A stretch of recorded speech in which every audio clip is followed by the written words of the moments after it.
네, 토론인 시간입니다. 오늘은 박민식 새누리당 의원, 안민석 새정치민주연합 의원과 함께하겠습니다. 두 분 어서 오세요. 네, 안녕하세요. 예. 네, 지금 김무성 대표 방미 중에 외교 행보가 좀 이런저런 논란을 낳고 있습니다. 특히 우리에게는 역시 중국보다는 미국이라고 하는 발언이 과연 적절했느냐라고 하는 문제에 대해서도 또 입장들이 좀 엇갈리고 있습니다. 예, 박민식 의원 어떻게 지금 평가하십니까? 저는 외교 전문가는 아닙니다만은 예. 기본적으로 전통적인 우방 또 현실적인 그런 어떤 힘의 문제, 동북아에서의 또 미국의 지위나 또 우리 안보에서의 차지하는 비중 이런 거 보면은 있는 그대로를 표현한 것이다. 그것을 꼭 중국 눈치 때문에 또 최근에 중국의 어떤 성장 그런 것 때문에 애매모호하게 둘 다를 잘해야 된다. 이렇게 하는 것은 아니지 않느냐. 오히려 잘 말씀을 했다. 화끈하게 할 말 다 했다. 아니 있는 그대로 있는 그대로를 말했다. 예, 어떻게 보세요? 과연 중국보다 미국이 우리 관계에서 우위일까요? 그렇지는 않다고 보거든요. 중국만큼 미국만큼 양국 모두가 우리에게 중요한 국가죠. 관계를 잘 맺어야 되고요. 김무성 대표의 장점이 좀 덩치만큼이나 진중하고 아주 무거운 행보가 장점이신데 이번에는 아주 큰절을 수차례 하면서 예. 우리에게 큰절이라는 거는 아랫사람이 윗사람에 대한 존경의 표시지 않습니까? 우리가 유권자들한테는 표시를 큰절을 하죠, 종종. 네. 근데 같은 국가 대 국가 관계에서 한 정당의 그 집권 여당의 대표라는 분이 외국에 가서 큰절을 아주 그냥 너무나 쉽게 하는 것을 국민들이 좀 가볍게 볼 것 같아요. 그래서 기존의 김무성 대표의 신중한 그런 태도와 은행과는 달리 이번에 굉장히 가볍고 좀 경솔한 그런 모습에 새로운 모습 의도된 건가 궁금하기도 하고요. 어떻게 보세요? 정치인의 그런 이제 행동을 너무 보통 좀 좋지 않게 의미 부여를 과잉되게 하는 경우 이런 경우 가끔씩 보지 않습니까? 본질은 아니고 기본적으로 절한다는 게 감사의 표시 아니겠습니까? 그런 측면에서 선선히 평가를 하면 좋을 것 같아요. 이걸 문제 삼는 것 자체가 좀 부적절하다. 본질은 아니죠. 예. 그 문제 삼는 우리 게 부적절하다. 국민들의 정서상 예.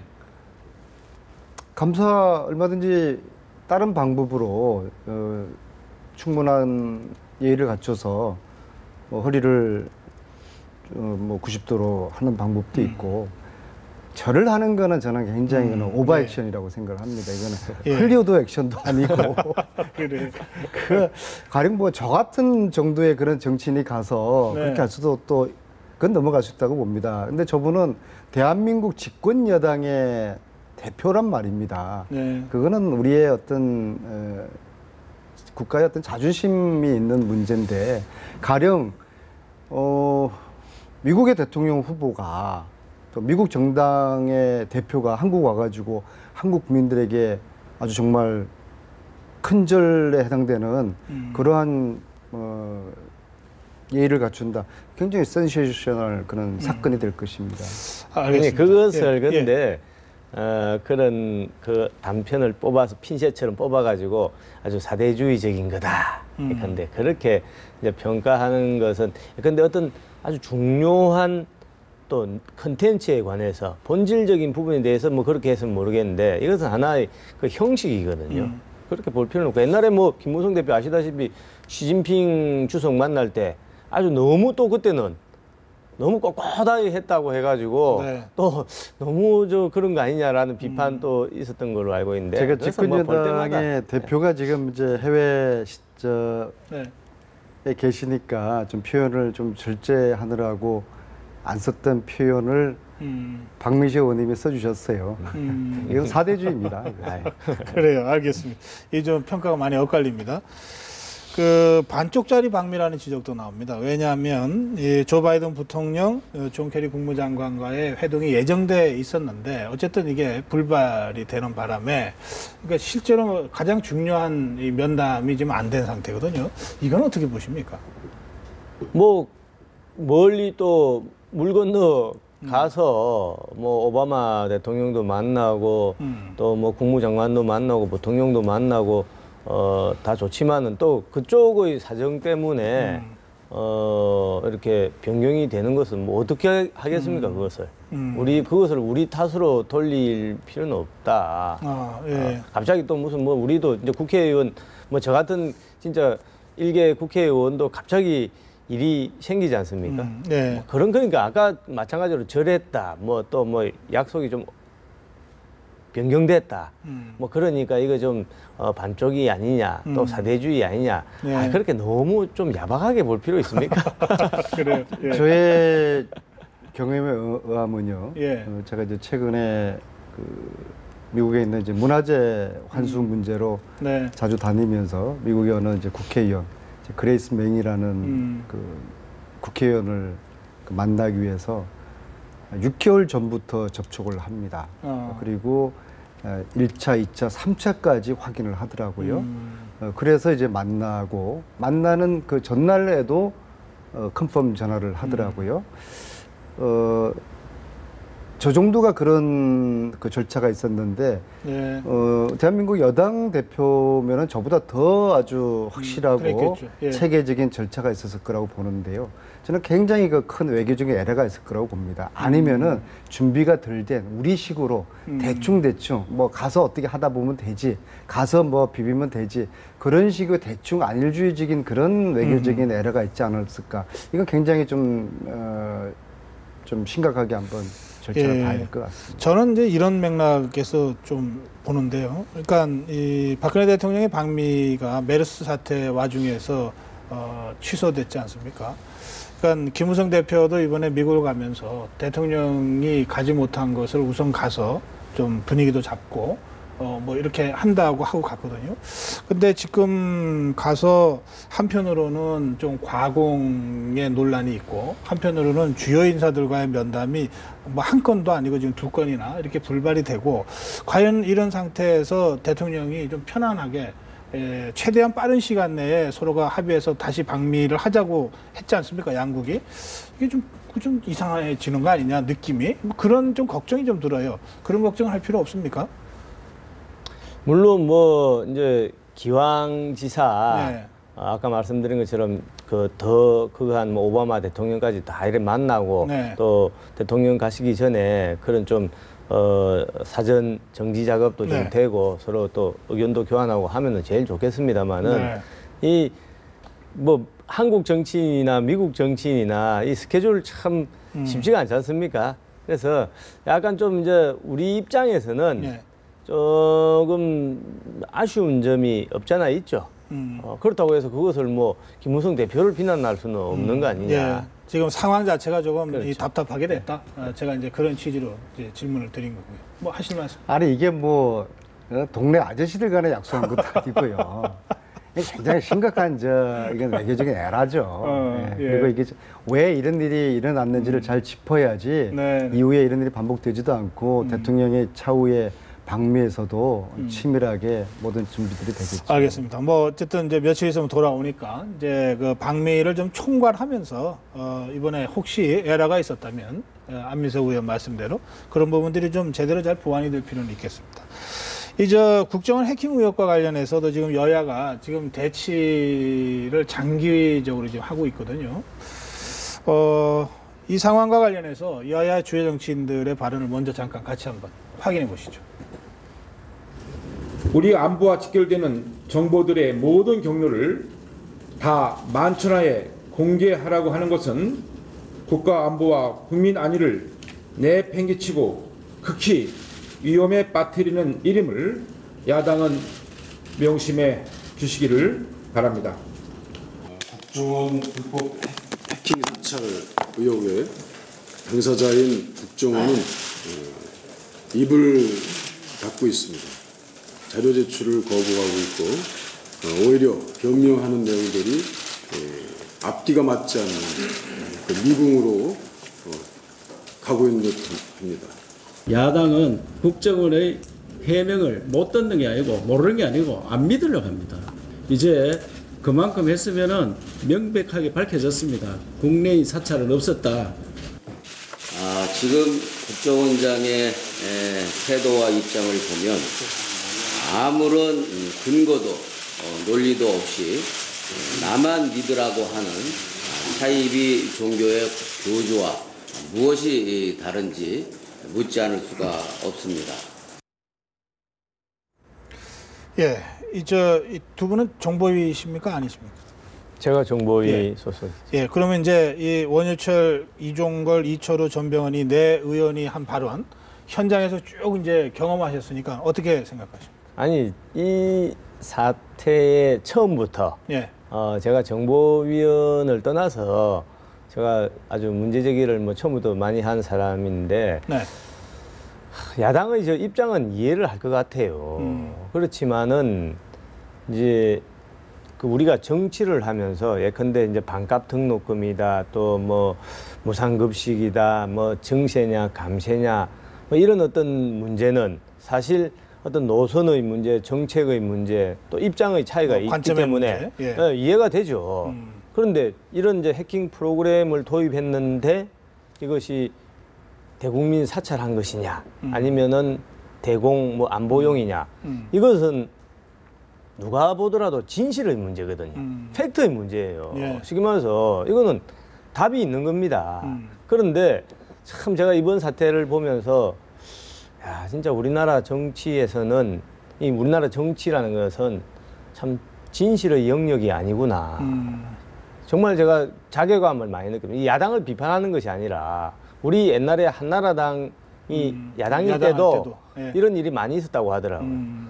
인정할 거는 인정하고 깨끗이 손 털어야 되는데 네. 어떻든 이것을 이제 계속 의혹이다 하면은 이거는 설명이 안 되는 거예요. 과학적이고 객관적으로 답이 나올 수 있는 것임에도 불구하고 네. 지금 여러 가지 정치 지형 때문에 인정을 못 하는 거죠. 예. 그런 측면에서 좀 아쉽게 생각을 하고 이 사건은 맨 처음에 저는 문재인 대표, 이게 사실은 야당 의원들한테도 제가 많이 들은 이야기예요. 네. 야당 의원들조차도 너무 나가는 거 아니냐. 아, 그런 그 볼멘 소리가 많이 있었다 하더라고요. 그 당 왜냐하면 지도부가. 제가 한번 이야기를 해드릴게요. 비공개 회의 정보위 분위기를 보면은 거기에 이종걸 대표 계시죠. 네. 박지원 대표 계시죠. 문희상 대표 계시죠. 음. 이제 정보위원회는 아시다시피 몇 명 안 되지 않습니까? 6명, 6명이죠? 5명, 5명. 5명. 그런 당대표, 원내대표 하신 분들이 다 계세요. 네. 그런데 한번 보시면은 박지원 대표나 문희상 대표 직접 정부에 참여했던 분들은 이 사건에 대해서 아마 온도차가 있을 겁니다. 아, 그래요. 예. 예. 느낌 한 거의 번씩 발언이 없군요. 발언이 예. 없습니다. 그리고 예. 박지원 의원 경우에는 그 이병호 원장의 설명이 진정성은 느껴진다. 이렇게 인터뷰를 저하고도 한 적이 있습니다. 예. 그러니까 이거 그러나 뭐 뭐 의혹은 있다. 이렇게. 맨 예. 처음에 이제 해킹 프로그램을 도입했다. 이건 팩트지 않습니까? 네. 그런데 그 해킹 프로그램 도입하는 거는 미국, 일본, 한국, 세계 어느 나라 정보기관도 다 도입할 수 있는 겁니다. 그건 문제가 안 되는 거예요. 문제는 그 해킹 프로그램을 안보용으로 썼느냐, 국민 사찰 안 썼느냐, 국내 사찰을 이거거든요. 썼느냐. 예. 자, 그런데 해킹 프로그램 도입한 거 팩트밖에 없습니다. 그런데 바로 문재인 대표가 대국민 사찰하는데 썼다. 이렇게 바로 나간 거예요. 의혹을 제기했다는 근데 거죠? 근거가 예. 없어요. 알겠습니다. 누가 언제 어디서 했다는 아무런 근거가 없어요. 지금까지도. 알겠습니다. 예. 말씀 잘 들었는데요. 저는 야당의 입장이 아니라 국민의 입장에서 상식의 눈높이에서 말씀을 한번 드려보겠습니다.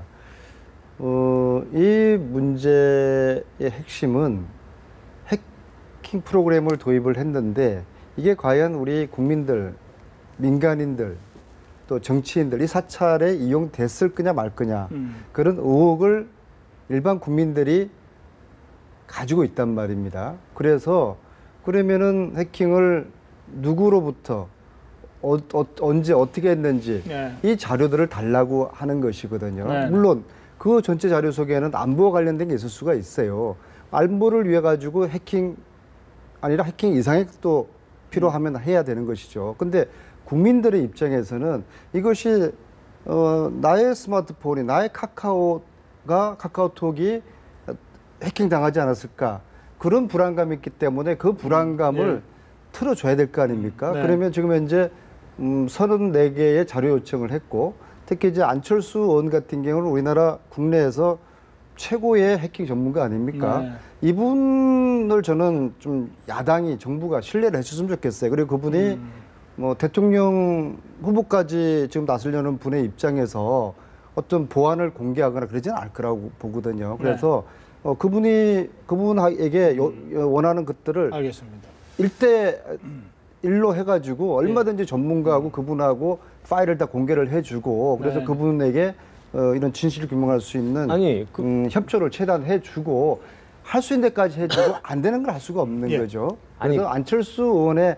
양식과 전문성을 좀 믿어줬으면 좋겠어요. 너무 우리 안민석 의원님 생각이 저하고 똑같아요. 그래요. 제가 그래서 이 사건 초기에 맨 처음에 발생한 그날 아마 맞을 겁니다. 제 페이스북에 안철수 의원님 같이 갑시다 이렇게 제가 그래, 제안을 저도 했어요. 기억합니다. 뭐 언론에 났는데 네. 뭐 왜 제가 그랬냐면 이것이 정치적인 공방으로 가면은 이거 대한민국의 불행이고 국민들 불안만 가중시키는 것이다. 네. 그렇다고 해서 저 같은 의원이 여당 의원이 막 뭐라고 한다고 또 믿겠습니까? 마침 우리 야당 의원의 대권 후보의 반열에 있는 분인데 거기다가 이분은 또 대한민국 최고의 보안 전문가예요. 얼마나 좋습니까? 그래서 안철수 의원이 직접 국정원에 가서 안철수 의원의 눈으로 직접 확인하고 안철수 의원의 손으로 직접 검증하고 그리고 안철수 의원의 입으로 직접 국민들한테 해명을 해주면은 네. 국민들이 믿지 않겠냐. 그렇게 제가 요청을 한 거예요. 그렇게 하기 위해서 정보위에 들어와라. 정보위에 그렇죠. 정보위는 비공개니까. 그 네. 절차, 정보위 들어오는 간단합니다. 사보임 하면은. 네. 그런데 계속, 이거 이유 따라서 못 간다, 저거 이유 따라서 못 간다. 아니, 하루 가서 확인이 안 되면은 이틀, 사흘, 한 달 계속 가면 되지 않습니까? 뭐가 문제입니까? 네. 그런데 원본 제출을 요구하라. 원본 로그 파일을 제출하라라고 하는데 원본 로그 파일이 제출이 안 되는 거예요. 법에 우리 국가정보원법이나 국회법에 못하게 되어 있습니다. 제가 한 가지 좀 여쭤봐도 못하게 되는 걸 예, 계속 하라고 예. 하니까. 국민들이 그런 것 같아요. 예. 그러니까 정부 말을 믿어야 될 것도 같고 근데 또 이상하고 특히 이상한 것이 해킹 프로그램 도입한 시점이 왜 하필 2012년 총선 대선 그 시점일까? 그래요? 예. 거기에 대해서는 박 의원님은 어떻게 해명하십니까? 아니 지금 2012년, 13년, 14년, 15년 계속 운용을 했거든요. 그런데 이제 우리 선거가 얼마나 많습니까? 대통령 선거이죠, 총선이죠, 지방선거죠. 매년 있어요, 선거가. 그거를 그쪽으로 연결시키는 거는 경강부회죠. 자, 그러니까 우연의 그래서 일치다? 아니, 우연의 일치가 아니고 그거는 아무 의미가 없는 이야기예요. 그거는 억지로 연결시키니까 우리 매년 선거가 있는 거예요. 제가 하나 말씀드리면은 아까 우리 안민석 아니죠. 아니 대통령 자 선거가 잠시만요. 매년 있는 건 아니죠. 그러니까 선거가 매년 있지 않습니까? 우리 안민석 2012년 그 해는 굉장히 중요한 해였죠. 안민석 의원님이 아주 중요한 말씀을 하셨어요. 이게 해킹 프로그램 도입했는데 국민들은 내 스마트폰 보는 거 아니냐 이렇게 이제 의심한다고 했지 않습니까? 저는 그런 국민들이 네. 계신다고 봐요. 근데 왜 그러냐 그러면은 이 사건을 대국민 사찰했기 때문에 그런 것이 아니라 사실은 그런 신뢰의 문제는 국정원의 지금 해킹 프로그램 도입 때문이 아니라 과거의 지금 말해서 과거 도청했다 뭐 이런 국정원에? 여러 가지 어떻게 보면 전과자 전비. 전비 전과자이기 때문에 저 사람이 이번에도 훔치지 않았을까 하는 막연한 그래요. 생각이거든요. 근데 이 정치권이나 언론에서 사실은 좀 책임감 있게 하려면은 국민들은 그렇게 생각하시는 분이 계실지 몰라도 알겠습니다. 이번에 예. 하려면 뭔가 근거를 가지고 해야죠. 그 시점에 대해서는 좀 더 근거 있는 그 해명이 국정원이 해야 될 것 예. 같아요. 이제 시간이 거의 다 돼서 제가 이 문제는 여기서 마무리하고요. 한 이제 1분 정도밖에 안 남았습니다. 근데 제가 이 문제도 꼭 제가 질문을 드려야 돼서 의원 정수 문제요. 우선 찬성하시는지 반대하시는지 뭐 간단하게 입장부터 좀 이번에는. 저는 뭐 권역별 비례대표 같은 경우에는 적극적으로 검토를 해볼 만하다고 보고요. 네. 이게 그 숫자가 먼저 이야기가 툭 튀어나와가지고 국민들에게 네. 반감을 가지고 민심이 부글부글 하는 거고 음. 정무적인 전략적인 판단을 잘못한 거라고 생각합니다. 어쨌든 국민들은 아직도 권역별 비례대표가 뭔지를 잘 몰라요. 예. 이 문제에 대한 이것이 지역 정치를 타파하고 어떤 그 지역 분권을 활성화시킨다는 그런 긍정적인 취지의 설명들이 충분히 되고 난 다음에 그러기 위해서 정수가 늘어나는 게 불가피하다라는 걸 국민들에게 네. 동의를 얻어야 되거든요. 네. 다산 정약용 선생님께서 아무리 선하고 좋은 일과 정책이라 할지라도 백성들이 이해 못하고 싫어하는 일을 하지 말라고 그랬거든요. 그럼 이번에는 딱 그런 지금 여기에 해당되는 거죠. 권역비 비례대표를 도입한 결과 정수가 증원이 되는 것은 있을 수 있으나 이 절차와 설명 방법이 잘못됐다. 정무적인 지금 판단을 좀 어떻게 잘못한 보십니까? 거라고 봅니다. 근데 지금 이제 우리 안민석 의원님 말씀하셨습니다만, 그건 동전의 양면이죠.